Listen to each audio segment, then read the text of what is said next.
刘培元的英文教室啊，正确发音篇啊，从经典演说当中啊，练习正确发音啊。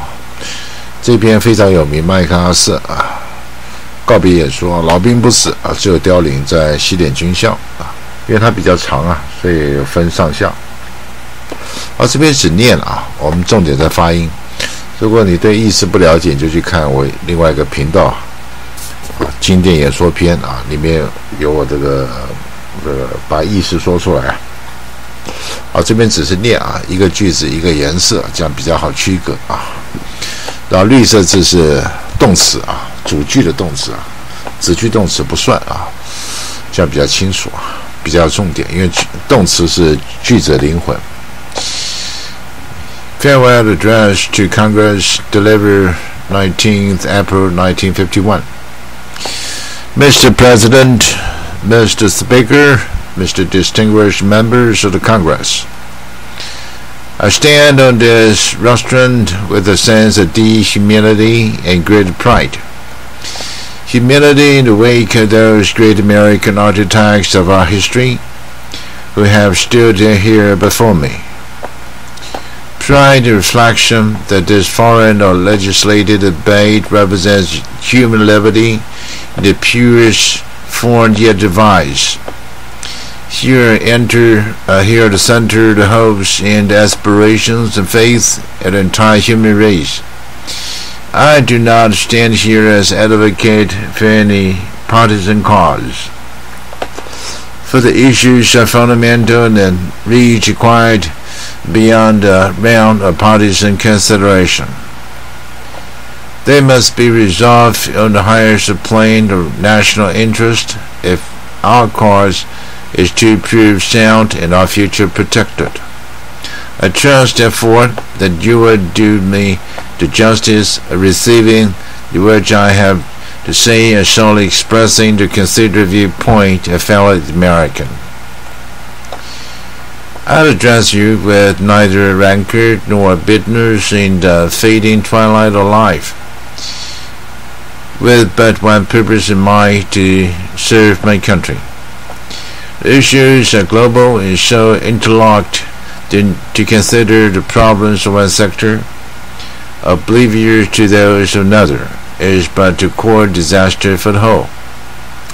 What Asia is commonly referred to as the gateway to Europe, it is no less true that Europe is the gateway to Asia. And the broad influence of the one cannot fail to have its impact upon the other. There are those who claim our strength is inadequate to protect on both fronts, that we cannot divide our effort. I can think of no great expression of defeatism. If a potential enemy can divide his strength on two fronts, it is for us to counter his effort. The communist threat is a global one. Its successful advance in one sector threatens the destruction of every other sector. You cannot appease or otherwise surrender to communism in Asia without simultaneously undermining our effort to halt its advance in Europe. Beyond pointing out their general truisms, I shall confine my discussion to general areas of Asia.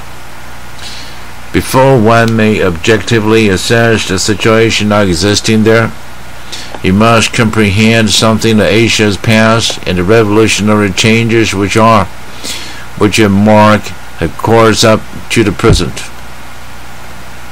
Long exploited by the so-called colonial powers, with little opportunity to achieve any degree of social justice, individual dignity, or a higher standard of life, such as guided our own noble administration in the Philippines. The peoples of Asia found their opportunity in the war just past to throw off the shackles of colonialism and now see the dawn of new opportunity. Heretofore of felt dignity and the self-respect of political freedom. Mastering half of the Earth's population and 60% of its natural resources, these peoples are rapidly consolidating a new force, both moral and material. with which to raise the living standard and direct adaptations of society modern progress to their own distinct cultural environments. Whether one adheres to the concept of colonialism or not, this is the direction of Asian progress, and it may not be stopped. It is a corollary to the shift of world economic frontiers as the whole epicenter of world affairs rotates back toward the area whence it started. In this situation, it becomes vital that our own country orient its policies in consonance with those basic evolutionary conditions, rather than pursue a course blind to the reality the colonial era is now past, and the Asian people coveted the right to shape their own free destiny. What is seek now is friendly guidance, understanding, and support, not imperious direction, the dignity of equality, and not the shame of subjugation. The upward standard lies pitifully low is infinitely lower now, and the devastation left in worse wake. World ideologies play a little part in Asia, thinking and little understood. What the people strive for is the opportunity for a little more food in their stomachs, a little better clothing on their backs, a little firmer roof over their heads, and the realization of normal nationalist urge for political freedom. These political social conditions have but an indirect bearing upon our own national security, but do form a backdrop to contemporary planning, which must be thoughtfully considered if we are to avoid the pitfalls of unrealism.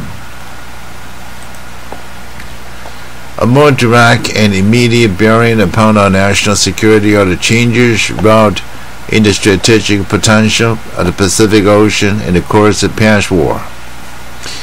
Prior thereto, the western strategic frontier of the United States laid on the littoral line of the Americas, with an exposed island salient extending out through Hawaii, Midway to Guam and Philippines. The salient proved not an outpost of strength, but an avenue to weakness along which the enemy could and did attack. The Pacific was a potential area of defense for any predatory force intent upon striking at the borderland areas. All this was changed by our Pacific victory. Our strategic frontier then shifted to embrace the entire Pacific Ocean, which became a vast moat to protect us as long as we held it. Indeed, it acts as a protective shield for all the Americas and all free lands of the Pacific Ocean area. We controlled it to the shores of Asia by a chain of islands extending in the arc from the Aleutians to the Marianas, held by us and our free allies. From this island chain, we can dominate with sea and air power every Asiatic port from Vladivostok to Singapore. With sea and air-powered every port, as I said, from Vladivostok to Singapore, and prevent any hostile movement into the Pacific. Any predator attack from Asia must be an amphibious effort. No amphibious force can be successful without control of sea lands and the air over those lands and its avenue of advance. With naval and air supremacy and modest ground elements to defend the bases, any major attack from continental Asia toward us without France in the Pacific would be doomed to failure. Under such conditions, the Pacific no longer represents menacing avenues approach for a prospective invader. It assumes instead the friendly aspect of peaceful lake. Our line of defense is a natural one, and it can be maintained with a minimum of military effort and expense. It envisions no attack against anyone, nor does it provide the bastions essential for fancy operations, but probably maintained would be an invincible defense against aggression. The holding of this lateral defense line in the Western Pacific is entirely dependent upon the holding of segments thereof. For any major breach of that line by an unfriendly power will render vulnerable to determined attack every other major segment. This is a military estimate, as to which I have yet to find a military leader who will take exception. For that reason, I have strongly recommended in the past, as a matter of military urgency, that under no circumstances must Formosa fall under communist control. Such an eventuality would at once threaten the freedom of the Philippines and the loss of Japan and might well force our western frontier back to the coast of California, Oregon, and Washington. 好，我们这个上集我们就念到这边，回顾一下，看看这个你可以学一下正确的发音跟着念多看几次，多念几次抑还有抑扬顿挫等等这一集讲到这里。